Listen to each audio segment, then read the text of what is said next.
សូមគោរពជំរាបសួរទស្សនិកជនទាំងអស់គ្នាថ្ងៃនេះខ្ញុំបាទសុភាវឌ្ឍនវិលកមានសេចក្តីជូនដំណឹងមួយដែលប្រកាសចេញពីរដ្ឋបាលខេត្តកំពង់ចាមគឺសេចក្តីជូនដំណឹងនោះពាក់ព័ន្ធទៅនឹងការរៀបចំព្រឹត្តិការណ៍ទិវាដើរពិភពលោក World Walking Day ក្រោមពាក្យស្លោកថាដើរដើម្បីសន្តិភាព Walk for Peace រដ្ឋបាលខេត្តកំពង់ចាមមានកិត្តិយសសូមទូលប្រគេនព្រះករុណាគ្រប់ព្រះអង្គនិងជម្រាបជូនឯកឧត្តមលោកជំទាវលោកអ្នកអង្គញាយុវជនយុវនារីសិស្សនិស្សិត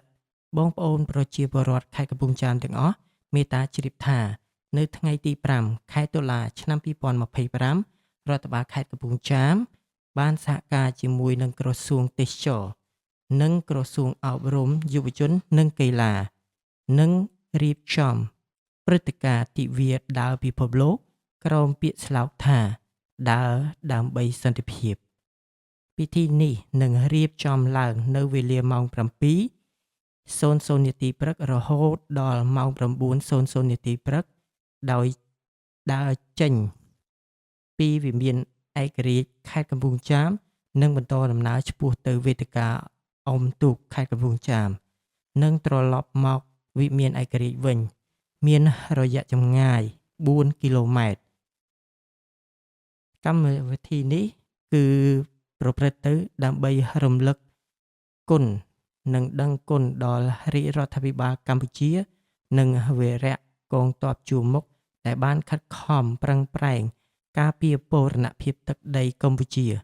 និងជួយរក្សាសុខសន្តិភាពជូនប្រជាពលរដ្ឋកម្ពុជារដ្ឋបាលខេត្តកំពង់ចាមសូមអំពាវនាវព្រះករុណាគ្រប់ព្រះអង្គឯកឧត្តមលោកជំទាវ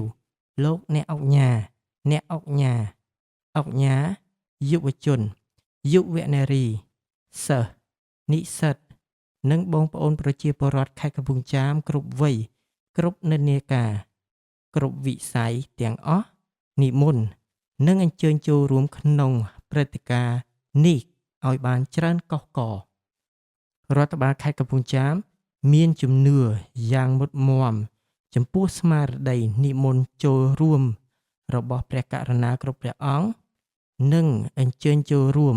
របស់ឯកឧត្តមលោកជំទាវលោកអ្នកអង្គញាបងប្អូនប្រជាពលរដ្ឋទាំងអស់នឹងចូលរួមព្រឹត្តិការណ៍ដើរដើម្បីសន្តិភាពដើម្បីលើកកម្ពស់ស្មារតី